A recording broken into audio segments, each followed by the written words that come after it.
Hello, கவனிப்போம். பேச வேண்டாம். இவ்வளோ நாளாக நம்ம என்ன பார்த்தோம் அப்படிங்கிறத மட்டும்தான் நீங்கள் சொல்லித்தர போகிறேன். அதுக்கு தான் நேராக இருக்கும். அதை மனதில் வைத்துக் கொள்ளுங்கள். கேட்குறது தவறு கிடையாது. எத்தனாயிரம் தடவை கேட்குறங்கிறது பிரச்சனை இல்லை. நம்ம மனதில் அது பதிந்திருக்கிறதா என்பதுதான் நமக்கு ரொம்ப முக்கியம். ஆகவே அதை மனதில் வைத்துக்கொண்டு கர்த்தருடைய வார்த்தையை கேட்போம். ஒரு வாரம் விட்டு ஒரு வாரம் நாங்கள் வந்துட்டு இருக்கிறதுனால சில செய்திகள் உங்களுக்கு தொடர்ந்தேச்சியாக என்னால் தர முடியாமல் இருக்குது. ஒரு சிலர் இந்த மெமரிஷிப்பில் அந்த பாட்டு அந்த செய்தியை கேட்டுட்டு கேட்குறீங்க. 1-2 பேர் கூட கேட்கல. ராமேஸ்வரி என்னாச்சு? பரமேஸ்வரி அம்மா தெரில. ராமேஸ்வரி என்னன்னாங்கன்னு கேட்டேன். தெரில. ஏற்று பக்கத்தோடு தானே. நீங்கள் காட்டுக்கு போனாலும் இங்கே வரதில்லைப்பா. சரி, உட்காரு. சரி, என்னுடைய செய்தியை நீங்கள் தொடர்ந்து கேட்க பிரயாசப்படுங்கள். கடமைக்கு வரவங்களுக்கு அதை நான் ஒன்றும் சொல்ல முடியாது. கடவுள் மீது வாஞ்சி இருக்கிறவர்கள், வார்த்தையின் மீது வாஞ்சி இருக்கிறவங்க, நீங்கள் நிச்சயமாகவே அந்த வார்த்தையை கேட்பதற்கு பிரயாசப்படுங்க. மெமரிஷிப் கொடுத்தீங்கன்னா இந்த செய்தியை நான் உங்களுக்கு ஏற்றி தருவேன். இந்த இப்பயும் ரெக்கார்ட் பண்ணிட்டு தான் இருக்கிறேன். இதையே நீங்கள் உங்களுக்கு செல்ஃபோன் இருந்துச்சுன்னா உடனே நீங்கள் ஏற்றிட்டு போயிட்டீங்கன்னா நீங்கள் வீட்டில் போய் கேட்டிங்கன்னா உங்களுக்கு அப்போ தான் விளங்கும். ஒரு தடவைக்கு 2 தடவை, 2 தடவைக்கு 3 தடவை கேட்டால் தான் உங்களுடைய காரியங்கள் உங்களுக்கு புரியும். இறைவன் எப்போ எந்த ரூபத்தில் ஒரு மனுஷனை தொடுவார்னு நமக்கு தெரியாது. பாருங்க, ஒரு அம்மாவுக்கு கட்டிகள் காயங்கள்னு சொன்னோடனே ஒரு அபிஷேகம் வந்திருக்கு, ஒரு விசுவாசம் வந்திருக்குது. நம்ம என்ன பிரசங்கம் பண்ணாலும் விசுவாசம் வரல. அந்த வார்த்தை கட்டிகள் காயங்கள் மறையட்டும் இயேசுவின் நாமத்தில் சொன்னோடனே ஒரு விசுவாசம் அவர்களுக்குள்ளே வருகிறது, அது தூண்டப்படுகிறது. உள்ளுக்குள்ள இருக்கிற அந்த விசுவாசம் இந்த வார்த்தை போய் அப்படியே தூண்டி விட்டு அது வெளியே வருகிறது. அதுபோல இந்த வார்த்தையை நீங்கள் கேட்டுக்கொண்டிருக்கும் பொழுது உங்களுக்குள்ள இருக்கிற அந்த இதை அப்படியே தூண்டி விடும். ஜெபம் பண்ணா விசுவாசம் வரும் என்று வேதத்தில் எழுதப்படவில்லை. உபவாசம் இருந்தால் விசுவாசம் வரும் என்று வேதத்தில் எழுதப்படவில்லை. ஆனால் விசுவாசம் தான் உலகத்தை ஜெயிக்கிற ஜெயம், விசுவாசம் தான் உன் பிரச்சனையை ஜெயிக்கிற ஜெயம் என்று ஆண்டவர் சொல்லியிருக்கிறாரு. அப்ப இந்த விசுவாசம் எங்கிருந்து வருது அப்படின்னு சொன்னா ஆண்டவருடைய வார்த்தையை கேட்பதினால் மட்டுமே விசுவாசம் வரும் என்று கர்த்தர் சொல்லியிருக்கிறார். இந்த வார்த்தையை நீங்கள் எவ்வளவு கேட்கிறீர்களோ அவ்வளவு கவனமாய் உங்களுக்கு விசுவாசம் உங்கள் உள்ளத்துல இருந்து சுரந்து வரும். இந்த வார்த்தையிலே தான் உங்களுக்கு விடுதலை. சிறுபுள்ள மாதிரி எனக்கு பாட்டு ஏற்றி கொடுங்க பாஸ்டர் எனக்கு அப்படின்னு கேட்காதீங்க. பாட்டுக்கும் செய்திக்கும் வித்தியாசம் இருக்கிறது. பாட்டு என்பது ஆண்டவர் என்ன செய்வார் என்று சொல்லக்கூடிய ஒரு கருத்து. செய்திங்கிறது அவர் என்ன செய்வார்னு சொன்னாரோ அதை எப்படி செய்வாரு, அதுக்கு நீ என்ன செய்யணும் அப்படிங்கிறது செய்தி. நான் சொல்றது புரியுதுங்களா? மிக்சி, ஃபேன், கிரைண்டர் வீடு கட்டி தராங்கன்னு ஜெயலலிதா அம்மா சொல்லிட்டாங்க. அதுக்கு கிட்ட போய் கேட்டோம்னா நிலம் வேணும், அது வேணும், இது வேணும், இதெல்லாம் வேணும், அங்க கையெழுத்து வேணும், கையெழுத்து. இதுதான் செய்தி. பாட்டுங்கிறது நான் வீடு கட்டி தரேன் அப்படிங்கிறது அந்த வாக்கு தத்தங்கள். கட்டிகள் கரையட்டும், காயங்கள் மறையட்டும், உன்னை வாளாக்காமல் தலையாக்குவேன் அப்படிங்கிறதெல்லாம் பாடலாய் வரும். இது நீ என்ன செஞ்சா அது உன் வாழ்க்கையில் நடக்கும் என்பது எங்க இருக்குது? செய்தியில இருக்கிறது. அப்ப நீங்க செய்தியை விரும்பணுமா நீங்க பாட்டை விரும்பணுமான்னு முடிவு பண்ணிக்கோங்க. செய்தியில உங்கள் நாட்டம் அதிகமாக இருக்க வேண்டும். செய்தி ஆண்டவர் என்ன சொல்லுகிறார், ஆண்டவர் இன்னைக்கு என்ன சொல்ல போகிறார், இன்றைக்கு என்னுடைய வெற்றிக்குரிய வாழ்க்கைக்கு தேவன் எனக்கு என்ன சொல்லுகிறார் என்று நம்ம சிந்திக்க வேண்டும். அவை செய்திக்கு நீங்கள் முக்கியத்துவம் கொடுங்கள். கடந்த பல வாரங்களாக இந்த திருவிருந்தோட இந்த நீடி ஆயுள் என்கின்ற தலைப்பை நான் முடித்து விடுவேன். வருகிற வாரம் சேர்ந்து அதுக்கு அடுத்த வாரம் நமக்கு திருவிருந்து ஆராதனை. நீடிய ஆயுளை குறித்து உங்கள் மத்தியில் நான் தொடர்ந்து பேசிக் கொண்டிருக்கிறேன். நாங்கள் கொடுக்குற செய்தி எங்கள் கொடுக்கறதுக்காக தான் என் மனைவியை நான் அனுப்புகிறேன். வேறு யாராவது கொடுத்தா சொதப்பிடுவாங்கன்னு சொல்லி நாங்கள் கொடுக்குற செய்தி அப்படியே கொண்டு போய் துறையூரில் கொடுத்துரு. பெரம்பலூர் பாவம் கஷ்டப்படுது. பெரம்பலூருக்கு அந்த செய்தி போய் சேரலை. ரவி கேட்டால் தான் என் செய்தியை கொண்டு போய் பிரசங்கம் பண்ண முடியும். வெள்ளிக்கிழமை உட்காந்து செல்வி ரவி என் செய்தியை கேட்டாங்கன்னா சனிக்கிழமை கொண்டு போய் எனக்கு தரலாம். புரியுதுங்களா? புரியலீங்களா? நமக்கு எல்லாம் சரின்னு தான் சொல்லுவோம் முடிய நான் ஒரு செய்தியை தொடர்ந்து பேசிட்டு இருக்கிறேன். அந்த செய்தியில நீங்க உட்கார்ந்து கேட்டு நோட்ஸ் எடுத்து உங்களுக்குள்ள ஆவியானவர் இருக்கிறாரு. அந்த செய்தியினுடைய சாராம்சத்தை இப்ப ஜெயந்தி நான் பேசுறதெல்லாம் நோட்ஸ் எடுக்க மாட்டான். என் ஒய்ஃப் வந்து நான் பேசுறதெல்லாம் நோட்ஸ் எடுக்குவேன். மனசுல தான் நோட்ஸ் எடுப்பான். ஓஹோ இதா விஷயம், சரி இதா விஷயம், சரி இதா விஷயம், சரி ரைட்டு நாளைக்கு போய் இதை பேசலாம் அப்படின்னு கேட்டுட்டு வந்தா பேசுறான். எப்பயுமே இல்லை. நான் சில நேரம் சொல்லுவேன், சொந்த கதையை விடாதடி, நான் தொடர்ந்து பேசிட்டு இருக்கிறேன், இது ரொம்ப முக்கியமான செய்தி, இதை அப்படியே கொண்டு போய் அவங்க கொடுத்துரு என்று சொல்லி நான் சில காரியங்களை சொல்லி அனுப்புவேன். அந்த தொடர்ந்து அந்த செய்தி கேட்பதற்கு பிரயாசப்படுங்கள். இந்த திருவிருந்தோட இந்த நீடிய ஆயுளை நான் முடித்துவிட்டு அடுத்த ஒரு தலைப்புக்கு நேராய் நான் கடந்து போவேன். எல்லா செய்திகளும் ஆசீர்வாதமான செய்திகள், எல்லா செய்தியும் வெற்றியின் செய்திகளாக நமக்கு தேவன் வாய்க்கப்படுவார். சரி, தீர்க்க ஆயுசை குறித்து கர்த்தர் நமக்கு நீடிய ஆயுளை வைத்திருக்கிறார். ஒரு ஆமீன் சொல்லுங்களேன். ஒரு கருணாநிதி மருந்து இல்லாம, ஒரு கருணாநிதி பைபிள் இல்லாம, அல்லேலூயா சொல்லாம, ஸ்தோத்திரம் சொல்லாம, கோயில் குளத்துக்கு போகாம, கடவுள் இல்லைன்னு சொல்லக்கூடிய ஒரு நாத்திகவாதி அவர் வந்து ஒரு 90 வயசை அவர் கடந்து இன்னைக்கு 91க்குள்ள கால் வச்சிருக்கிறார் அப்படின்னா, பைபிளை தூக்கி அல்லேலூயா சொல்லி ஆவியில நிறைஞ்சு ஒக்கராமா பொத்துன்னு கீழே விழுவுற அளவுக்கு அபிஷேகத்தில் நிறைஞ்சு கட்டி கரைன்னு சொல்லும்போது எனக்கு அபிஷேகம் வருதுன்னு சொல்ற அம்மாக்கள், வாரந்தோறும் வந்து தசமமா கொடுக்குற அம்மாக்கள் 90 தாண்டாம சாகவே கூடாது. சொல்லுங்க, நான் 90 தாண்டாம சாக மாட்டேன், நான் சதம் அடிப்பேன், நான் சதம் அடிப்பேன். சொல்லுங்க, நான் சதம் அடிப்பேன். தைரியமா சொல்லுங்க. ஐயோ அது வரைக்கும் வியாதியா? வியாதிங்கிற பேர் இல்லாம கைகளை தட்டி, வியாதிங்கிற பேர் இல்லாம நீடித்திருப்பது இரண்டாவது, நன்றாயிருப்பது முதலாவது. நான் நன்றாயும் இருப்பேன், நீடித்தும் இருப்பேன். ஆமென் சொல்லிட்டு வாங்க. நான் நன்றாயும் இருப்பேன், நீடித்தும் இருப்பேன். நான் நன்றாயும் இருப்பேன், செழித்தும் இருப்பேன், சமாதானமாகவும் இருப்பேன், நீடித்தும் இருப்பேன். அவர் என் அப்பத்தையும் தண்ணீரையும் ஆசீர்வதித்து, நான் புசிக்கிற ஆகாரத்தையும், நான் குடிக்கிற தண்ணீரையும், நான் குளிக்கிற தண்ணீரையும் ஆசீர்வதித்து, என் வியாதியிலிருந்து விலக்கி, என் மலட்டுத்தனத்தை நீக்கி, என் ஆயுசு நாட்களை கர்த்தர் பூரணப்படுத்துவார். நீடித்த நாட்களை என்னை திருப்திப்படுத்துவார். கோதுமையானது நல்ல முதிர் வயதிலே, நல்ல முதிர்ந்த பருவத்திலே ஒரு விவசாயியால் அறுக்கப்படுவது போல, நானும் என் தேவனால் நல்ல முதிர் வயதிலே அவரிடத்திலே நான் சேர்க்கப்படுவேன். கர்த்தர் எனக்கு தீர்க்காயுசை வைத்திருக்கிறார். என் பிள்ளைகளின் பிள்ளைகளை காணாமல், என் பிள்ளைகளின் பிள்ளைகளுடைய சுகவாழ்வை காணாமல் நான் இந்த பூமியை விட்டு எடுக்கப்படுவது இல்லை. நான் சுகத்தோடு, கனத்தோடு, ஆரோக்கியத்தோடு, சந்தோஷத்தோடு, சமாதானத்தோடு, நீடிய வாழ்வோடு, பெயரோடு, புகழோடு, பொன்னோடு, பொருளோடு, வீடோடு, ஆஸ்தியோடு, நகையோடு, நட்டோடு நான் ஓஹோ என்று நம்பர் 1 என் சொந்தத்தில் என்னை போல வாழ்ந்தது யாரும் இல்லை என்ற பெயரோடு நான் வாழ்ந்து முடிப்பேன். என் நிமித்தம் என் பிள்ளைகள் ஆசீர்வதிக்கப்பட்டிருப்பார்கள். என் போக்குவரத்தும் ஆசீர்வதிக்கப்பட்டிருக்கும். ஒரு கேடும் எனக்கு வராது, ஒரு விபத்தும் எனக்கு நடக்காது, ஒரு எலும்பும் என் சரீரத்தில் முறிக்கப்படுவதில்லை, ஒரு கொள்ளை நோயும் எனக்கு வருவதில்லை. கர்த்தர் என்னை பாதுகாக்கிறார். என்னை காக்கிற தேவன் தூங்குவதும் இல்லை, உறங்குவதும் இல்லை. இஸ்ரவேலை காக்கிற தேவன் தூங்குவதும் இல்லை, அவர் என் ஆத்துமாவை காக்கிறார். இது முதற்கொண்டு என்றென்றைக்கும் என் போக்கையும் என் வரத்தையும் கர்த்தர் பாதுகாக்கிறார். நான் தூங்கும் போது நித்திரையை கர்த்தர் இன்பமாக்கி தருகிறார். என் ஆட்டையும் மாட்டையும் தேவன் ஆசீர்வதித்து அதை பழுகி பெருக பண்ணுகிறார். நான் கட்டின வீட்டையும் கட்டாத வீட்டையும் கர்த்தர் தருவார். நான் வெட்டின கிணறையும் வெட்டாத கிணத்தையும் தருவார். என் தோட்டத்தை ஆசீர்வதிப்பார். நான் இருப்பதை பார்க்கலாம் 1000 மடங்கு பெறுவேன். அவர் வெள்ளியும் பொன்னும் இருப்பது போல 100 மடங்கு அதை வர்த்திக்க நான் நல்ல வீடுகளை கட்டுவேன். எனக்கு சிங்கக்குட்டியிலே பட்டினி கிடந்தாலும், பிரதம மந்திரியோட பிள்ளைகள் பட்டினி கிடந்தாலும், நானும் என் பிள்ளைகள் பட்டினி கிடப்பதும் இல்லை, ஒரு நன்மையும் குறைந்து போவதும் இல்லை. நான் அநேகருக்கு ஆசீர்வாதமாக இருப்பேன், நானும் ஆசீர்வாதமாக இருப்பேன். ஒரு ஆமென் சொல்லுங்க.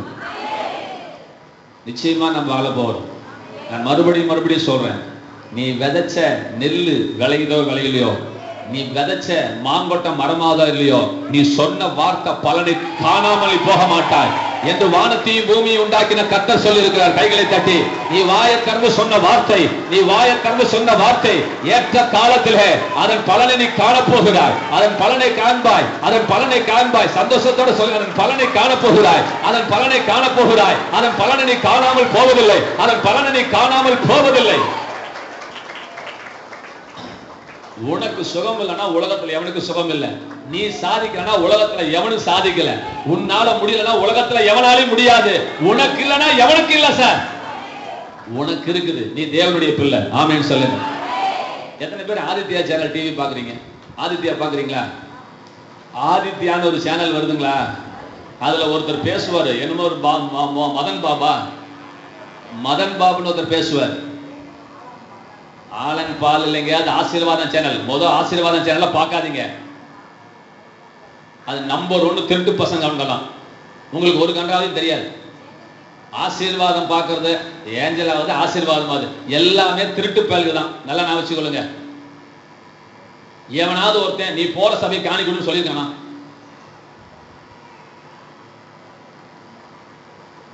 எவனாவது நீ போற சபைக்கு போன்னு சொல்லியிருக்கானா? ஏன் சொல்ல மாட்டீங்க?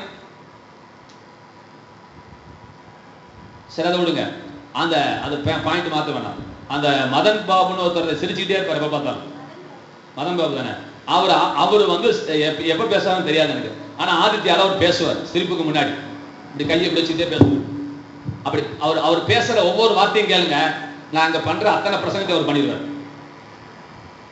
நீ ஆண்டோடைய புள்ள, உனக்கு தோல்வியே கிடையாது, உனக்கு வெற்றி மட்டும்தான் இருக்கும். நீ சந்தோஷமா இரு. இன்னைக்கு சிரிக்கிறது போல வாழ்நாள் முழுக்க சிரிச்சுட்டே இருப்ப. ஆண்டவர் பக்கம் வந்துட்டார். உனக்கு நல்ல நேரம் பிறந்துருச்சு, உனக்கு சமாதானம் வந்துருச்சு, உனக்காக தேவன் கிரியை செய்ய ஆரம்பித்து விட்டார். உன்னோடு தேவன் இருக்கிறார், உன்னை அவர் கைவிட மாட்டார்.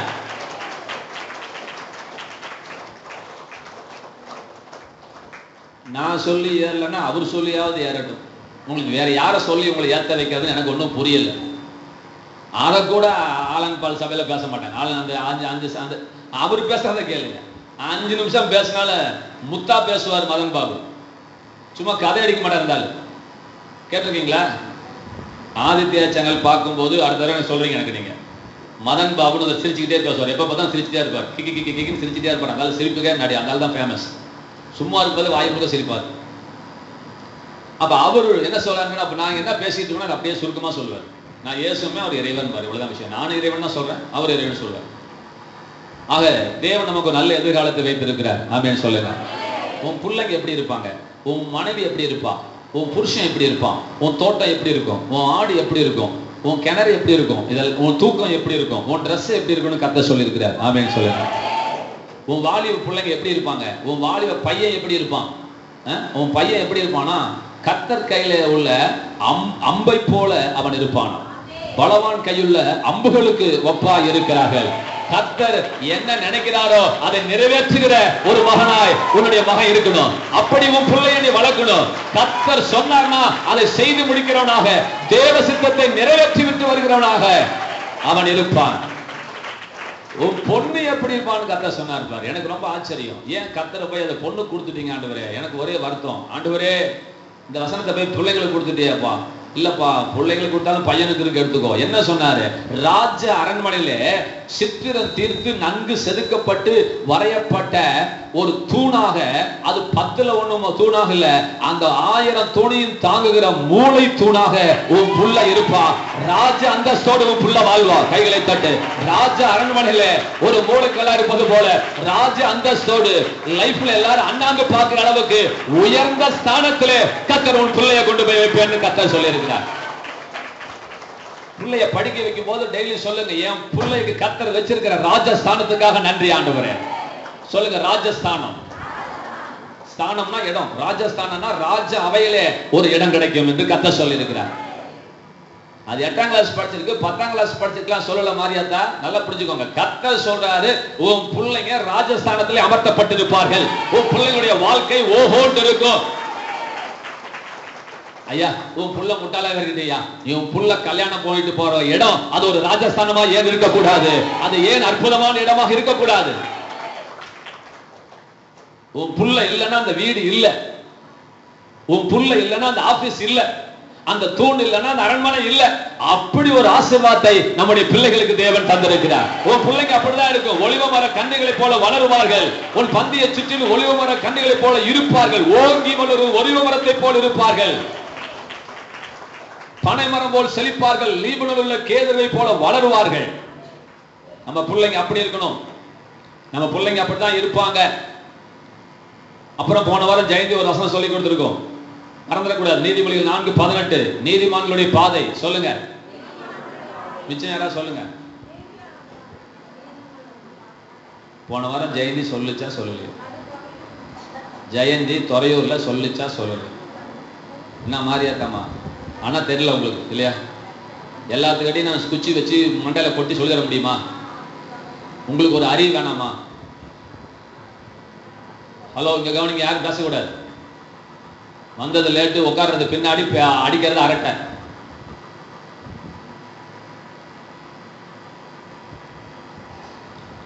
நீதிமான்களுடைய பாதை. சொல்லுங்க, நீதிமான்களுடைய பாதை. யார் நீதிமான்? நான் தான். சொல்லுங்க, யாரு? பாதைன்னா உன் வாழ்க்கை, உன் எதிர்காலம். உன்னை பத்தி தான் கர்த்தர் சொல்றார். சொல்லுங்க, என்னுடைய பாதை நடுப்பகல் வரைக்கும். அதனங்க நடுப்பகல் வரைக்கும்? சரி, நடுப்பகல் வரைக்கும். மதியானம் 12 மணி வரைக்கும் அதிகமாய் பிரகாசிக்கும். சூரிய பிரகாசம் போல இருக்கும். சூரிய பிரகாசம் போல இருக்கும். என்ன சார் அர்த்தம்? 6 மணிக்கு இருந்த வெயில் வேற, 7 மணிக்கு இருக்கிற வெயில் வேற. 7 மணிக்கு இருக்கிற வெயில் வேற, 8 மணிக்கு இருக்கிற வெயில் வேற. 8 மணிக்கு இருக்கிற வெயில் வேற, 11 மணிக்கு இருக்கிற வெயில் கூடுமா குறையுமா?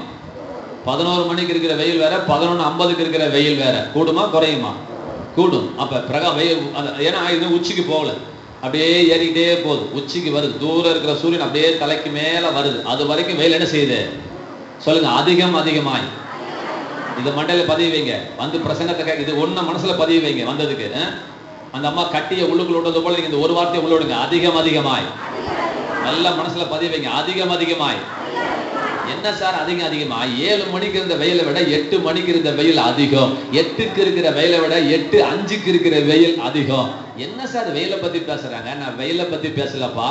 இது 2012 வரைக்கும் உனக்கு இருந்த ஆசீர்வாதத்தை பார்க்கலாம். 2013 உன்னோட ஆசீர்வாதம் அதிகமா இருக்கும். 2014 அதை விட ஆசீர்வாதமா இருக்கும். சுகம் அதிகமாகும், பலன் அதிகமாகும், சமாதானம் அதிகமாகும், சொத்து அதிகமாகும், ஐஸ்வர்யம் அதிகமாகும், பெயர் அதிகமாகும். நீ குறைய போவதில்லை. நீ அதிகமாய் பெருகுகிறவன், வளர்பிறையை போல வளருகிறவன். என் பிள்ளை தேய்கிறவள் அல்ல, என் பிள்ளை வளருகிறவர்கள். கைகளை தட்டி ஓ அதிகமாய் நடுப்பகல் வரைக்கும் பிரகாசிக்கும் சூரிய பிரகாசம் போல என் பிள்ளைகளுடைய வாழ்க்கை அமைந்திருக்கும். அவர்கள் முன்னேறி கொண்டே இருப்பார்கள். நாளுக்கு நாள் முன்னேற்றம். நேற்றை விட இன்றைக்கு முன்னேற்றம், இன்றைய விட நாளைக்கு முன்னேற்றம், நாளை விட நாளை மறுநாள் முன்னேற்றம். ஒரு நாள் இறங்கு முகம் அல்ல.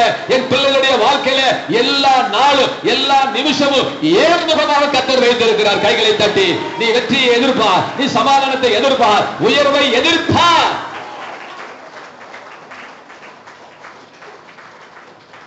என்னுடைய பாதை நடுப்பகல் வரைக்கும் பிரகாசிக்கும் சூரிய பிரகாசம் போல இருக்கும்.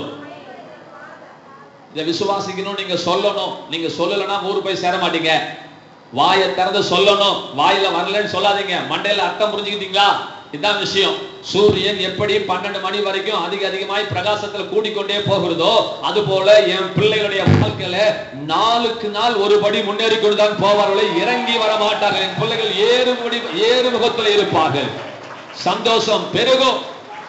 டெய்லி காலையில ஜெபம் பண்ணும்போது என்ன சொல்லணும்? நேற்றைய நாளை விடவில்லை, நேற்றைய வரைக்கும் நான் அனுபவித்த சந்தோஷத்தை பார்க்கலாம். இந்த நாளிலே என் சந்தோஷம் அதிகமாக இருக்கும். நேற்று வரை நான் அனுபவித்த சமாதானத்தை பார்க்கலாம். இந்த நாளிலே என் சமாதானம் அதிகமாக இருக்கும். நேற்று வரை நான் அனுபவித்த சுகத்தை பார்க்கலாம். இந்த நாளிலே எனக்கு சுகம் அதிகமாக இருக்கும். நேற்று வரை நான் சம்பாதித்த வருமானத்தை விட இன்றைக்கு என் வருமானம் கூடுதலாக இருக்கும். இது ஆண்கள் கதை கேட்கிற மாதிரி கேட்கறீங்க. அது ஏன்னு எனக்கு தெரியல. கொஞ்சம் அந்த வார்த்தைக்கு ஜீவனை கொடுங்க. கொஞ்சம் அந்த வார்த்தைக்கு ஜீவனை கொடுங்க. என்ன சார் செங்கல் சார், உங்க பையன் உங்களுக்கு பொண்ணோ பையனோ வளர்ந்து பெரிய கிரிக்கெட் மேட்சில் போய் 6 அடிச்சு அந்த கேமை ஜெயிச்சு கொடுத்தா நீங்க எப்படி இருப்பீங்க? இப்போ உட்காந்துட்டு இருப்பீங்க. கொஞ்சம் சந்தோஷம் வரும் இல்ல? அது போல கர்த்தருடைய வார்த்தையை பத்தி நான் சொல்றேன். உங்களுக்குள்ள சந்தோஷம் வருது மாத்திரம் இல்ல, அபிஷேகம் இறங்கி வரணும். நீ நாளுக்கு நாள் முன்னேறுவான்னு சொன்னா அது ரத்தத்துக்குள்ள போகணும். ரத்தத்துக்குள்ள போச்சுன்னா அந்நிய பாஷை வாயில வரும். நான் நாளுக்கு நாள் முன்னேறுவேன். எனக்கு தோல்வியே கிடையாது, எனக்கு இறங்கு முகமே கிடையாது. நான் கையிட்டு செய்வதெல்லாம் வாய்க்கும், நான் கையிட்டு செய்வதெல்லாம் ஜெயிக்கும், நான் தொடர மண்ணெல்லாம் பொன்னாகும் இயேசுவின் நாமத்தினால. காலைல எந்திரிச்சு ஜெபத்தில் இதைதான் நீங்க சொல்லணும், இதைத்தான் நீங்க பேசணும். தோட்டத்தை பண்படுத்துங்கன்னு சொன்னது போல ஜெபத்தில் நீங்க என்ன செய்யணும் அப்படின்னு சொன்னா, டெய்லி காலையில இந்த தோட்டத்தை பண்படுத்துவதற்கு நீங்க போவது போல டெய்லி காலையில எந்திரிச்சு எதெல்லாம் ஒழுங்கு இல்லையோ, எங்கெல்லாம் சீர் இல்லையோ, எதெல்லாம் தப்பா இருக்குதோ அதெல்லாம் நீங்க என்ன செய்யணும்? காலையில எந்திரிக்கிறீங்க, பாத்திரம் தேய்க்கிறீங்க, வீடெல்லாம் கூட்டுறீங்கல்ல, நேத்தானே கூட்டுறீங்க, இன்னைக்கே கூட்டுறீங்க. அதுக்குள்ள சில குப்பைகள் கப்பைகள்லாம் வந்துருது இல்லைங்களா? ஏதோ டீ குடிச்சிங்க, புள்ள குடிச்சான், டம்ளர் அப்படியே தூக்கி போட்டான், வாழைப்பழம் தின்னா அப்படியே போட்டான், இதெல்லாம் அடுத்த நாள் நீங்க சரி பண்றீங்க இல்லைங்களா?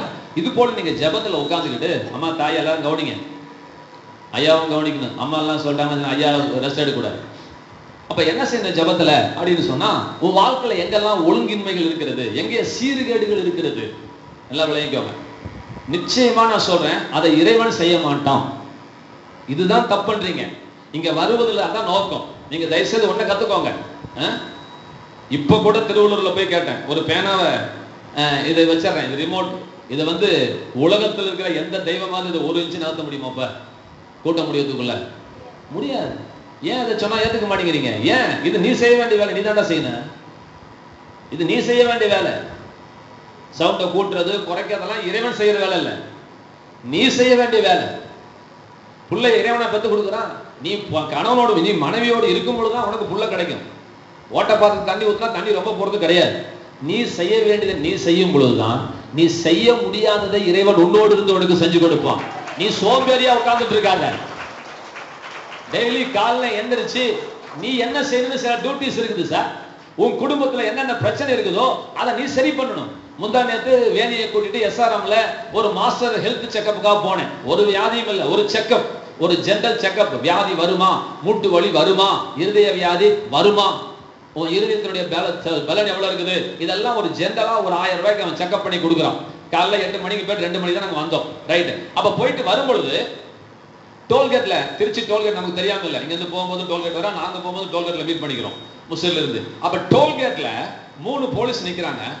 ஒரு போலீஸ் கையில மைக் இருக்குது, மற்ற 2 போலீஸ் தம் கட்டிட்டு இருக்கிறாங்க. நல்லா கவனிக்கணும், ஒண்ணுக்கு ஒண்ணு மோதல, எல்லா வண்டியும் போயிட்டு இருக்குது. ஆனா இந்த 3 பேரும் ஒரு பிரசவம் தாய் படுற வாதனை பண்ணிட்டு இருக்கிறாங்க. ஏன்னா எதை விட்டு எதை பின்ன அனுப்புறது, எதை கொண்டு வருது, எதை நிறுத்துறதுன்னு தெரியல. இவனமான அவன் வந்துடுறான், அதுக்குள்ள இவனு நில்லுங்கிறான். ஏரியா பின்னாடி போயா, நீ வாயா, நீ எரியா அந்த வண்டிய அப்படின்னு போட்டு கத்துன்னு கத்திக்கிட்டு இருக்கிறான், கையில மைக்க வச்சுக்கிட்டு. லாரி இரியா எழுதாதியா அப்படிங்கிறான். நல்லா கவனிங்க, இப்ப என்ன நடக்குது? 3 போலீஸ்காரன் இன்னைக்கு இறைவனுடைய சித்தம் நடக்கட்டும், வாங்க 3 பேரும் சாமி கும்பிடுவோம்னு சொல்லி போலீஸ் ஸ்டேஷன்ல உட்காந்து சாமி கும்பிட்டானுங்க. என்ன நடக்கும்? ஆக்சிடென்ட் நடக்காது. நிச்சயம் சொல்றேன், ஒவ்வொரு ரோட்லயும் 1 கிலோமீட்டர் பஸ் நிற்கும். நீ எடியா நடக்க மாட்டேன், 40 நீ எதை நடுப்பேன், இல்லையா நானே அதெல்லாம் முடியாதுமா. இப்ப கவனிச்சுக்கோங்க. அம்மா என்ன ஒரு அம்மான்னு மறந்துருச்சு, தாத்தைங்கரப்படைக்கு பார்க்கலாமா? அம்மா கவனிமா, இங்க கவனிங்க, நான் என்ன பேசுறேங்கிறது புரிஞ்சுக்கோங்களேன். புரிஞ்சுக்கிட்டா பாக்கியவதிகள். நீ கம்முன்னு உட்கார்ந்து இருந்தா டிராபிக் தானா சரியாகுமா? ஆகாது. இது போல உன் வாழ்க்கையில நீ சும்மா உட்கார்ந்து இருந்தா தானாய் அது சரிப்படாது. உன் தோட்டம் தானாய் பண்படாது. அதை கொத்தி நீ பண்படுத்துவது போல, கல்ல பொறுக்கி களைய பொறுக்கி தண்ணியை ஊத்தி, தண்ணி ஒழுங்கா போதா, வெயில் படுதா, ஆடு தின்றுச்சா, வேலி இருக்குதா, இதெல்லாம் நீ ஒரு தோட்டத்தை பண்படுத்துவது போல, ஒரு போலீஸ்காரர், ஒரு டிராபிக் போலீஸ் வந்து டிராபிக்கை சரி பண்ணுவது போல, நீ டெய்லி காலைல ஜபத்துல ஒரு டிராபிக் போலீஸாக, ஒரு விவசாயியாக மாறி உன் வாழ்க்கைங்கிற தோட்டத்தை நீ பண்படுத்து. உன் வாழ்க்கைங்கிற டிராபிக்கை நீ சரி பண்ண வேண்டும் என்று தேவன் சொல்லி இருக்கிறார். என்ன சார் நீ என்னைக்கு ஜபத்துல உட்கார்ந்து, நல்ல கவனி, நீ வராத அப்படிங்கிற போலீஸ், இவன் தாண்டி வருவானா? நான் சொன்னா கேட்பானா? கேட்க மாட்டான். வண்டியில உட்காந்து நீ ஏடியா அப்படின்னு எடுப்பானா? எடுக்க மாட்டான். போலீஸ்காரன் வண்டி அடியா அப்படின்னு எடுக்க மாட்டான், எடுப்பான். இது போல என்னைக்கு நீங்க ஜபத்துல உட்கார்ந்துகிட்டு, வியாதிய நீ அப்படியே பின்னாடி போ, வறுமையை நீ பேக்ல போ, மூச்சுத்திறனை வெளியே போ, இடுப்பு வழியே வெளியே போ, வறுமையை வெளியேறி போ, ஆசீர்வாதமே வா, சந்தோஷமே வா, சுகமே நீ வா, நீ பின்னாடி போ, நீ வா என்று நீங்கள் ஜபத்திலே சொல்ல வேண்டும். நான் பேசுறது புரியலன்னா நான் ஒண்ணும் செய்ய முடியாது. தயவு செய்து புரிஞ்சுக்கோங்க, இது வாழ்க்கை தத்துவம். இது வாழ்க்கை தத்துவம். இது வானத்தையும் பூமியையும் படைத்த இறைவனால் மனு குலத்துக்கு கொடுக்கப்பட்ட ஒரு பொக்கிஷம். இது உலகத்துல எந்த இடத்திலையும் சொல்லி தரப்படவில்லை. இந்த அதிகாரத்தை தேவன் நமக்கு தந்திருக்கிறார். இறைவன் அதிகாரம் உள்ளவராக இருக்கிறபடியால் அவருடைய பிள்ளைகளாகிய நமக்கும் அந்த அதிகாரத்தை தேவன் கொடுத்து நீ செயல்படு என்று கர்த்தர் சொல்லி இருக்கிறார். நான் உட்கார்ந்து இருக்கும் போது யோசிச்சேன், ஆண்டவரே இதெல்லாம் எப்படி ஆண்டவரே வந்திருக்கிற ஆண்களுக்கு புரியுமா? அவங்க ஏதாவது வந்தா இடுப்பு வலி போச்சுன்னா போதும், மூட்டு வலி போச்சுன்னா உட்கார்ந்துட்டு இருக்கிறாங்களே, என் ஜனங்களுக்கு எப்படி புரியுன்னு கேட்டேன். என் பிள்ளைங்க இதுக்கெல்லாம் எப்படி மழையை பார்த்து பெய்யுனா, நான் ஒரு உதாரணம் சொல்றேன். மழைக்காக ஜெபம் பண்ணணுமா? ஜெபம் பண்ணலையா? இப்பயும் சொல்றேன், ஆனி மாசம் மழை பெய்யணும். ஆமேன்னு சொல்லுங்க. ஆனி மாசம் இல்ல, வருஷம் முச்சோடு மழை பெய்யணும். கைகளை தட்டி சொல்லுங்க, மழையே. எல்லாரும் சொல்லுங்க, மழையே, பருவ மழையே, நீ பொய்க்க கூடாது. உலகத்துல எங்க பெய்வாயோ பெய்ய மாட்டாயோ, ஏன் நான் இருக்கிற ஊர்ல நீ பெய்ய வேண்டும், நீ பெய்ய வேண்டும், நீ கனமழை பெய்ய வேண்டும். எங்க ஊர்ல இருக்க ஏரி குளமெல்லாம் ரொம்புவதாக, எங்க ஊர்ல இருக்கிற ஏரி குளம் குட்டைகள் நிரம்பி வழியட்டும். காவிரியாரே நான் உன்னை ஆசீர்வதிக்கிறேன். காவிரி ஆத்துல தண்ணி பஞ்சம் வரக்கூடாது. அடுத்த வருஷத்துல காய்கறி விலை ஏறவே கூடாது, அது ஏறாது. நிச்சயமாய் ஒரு செழிப்பு தமிழ்நாட்டுக்கு உண்டு. ஒரு செழிப்பு உண்டாவதாக, செழிப்பு உண்டாவதாக, ஒரு முன்னேற்றம் உண்டாவதாக. மழை தாராளமாய் பெய்வதாக. ஏரிகள் எல்லாம் நிரம்பட்டும், வெயில் உஷ்ணம் எல்லாம் தணியட்டும், வியாதிகள் குறையட்டும், தொற்று வியாதிகள் குறையட்டும். இயேசுவின் நாமத்தினால இந்த ஆடி மாசத்திலே மழை பெய்யணும். ஆடி பட்டம் தேடி விதைக்கணும். ஆடி மாசம் மழை பெய்யதாக, பெய்யணும், பெய்ய வைக்கணும். ஆமென் சொல்லுங்க. இந்த மைக்கு தானா பேசுதுங்க, பேச வைக்கணும். ஆமென் சொல்லுங்க. மயில்கிட்ட போய் மயிலன்னா இறகு போடாது. நிலத்துக்கிட்ட போய் நிலமே ஒரு ரோஜா செடி கொடுனா கொடுக்காது. ரோஜா செடி அந்த காம்பை நட்டு வச்சேன்னா ரோஜா செடி தானா முளைக்கும். அதுகிட்ட என் பிச்சை எடுக்கிற. இதே போலதான் இந்த இயற்கை கிட்ட போய் நீ பிச்சை எடுக்க வேண்டாம், தெய்வத்துக்கிட்டையும் பிச்சை எடுக்க வேண்டாம். நீ சொல்லும் பொழுது அங்கே சூழ்நிலையை கர்த்தர் உருவாக்குகிறார். நம்ம சொல்லும் போது சூழ்நிலையை கர்த்தர் உருவாக்குகிறார். அப்ப நம்ம டெய்லி அன்றாட வாழ்க்கையில நம்ம ஜெபம் பண்ணும் பொழுது எதெல்லாம் சீர்கேடுகள் இருக்கிறதோ அதுக்காக நீங்கள் பயந்துடக்கூடாது. அதை நீங்க பயந்துடாம அதை பார்த்து நீங்கள் பேச வேண்டும். எல்லாம் அந்த எலுமிச்சங்கர் ஐயாக்கா சொல்றேன், ஐயா கேளுங்க ஐயா, உங்களெல்லாம் மனசுல வச்சுதான் நான் பேசிட்டு இருக்கிறேன். வாரம் வந்து எனக்கு எரிச்சல் குறையலன்னு சொல்லக்கூடாது. நான் இன்னைக்கும் சொல்றேன்,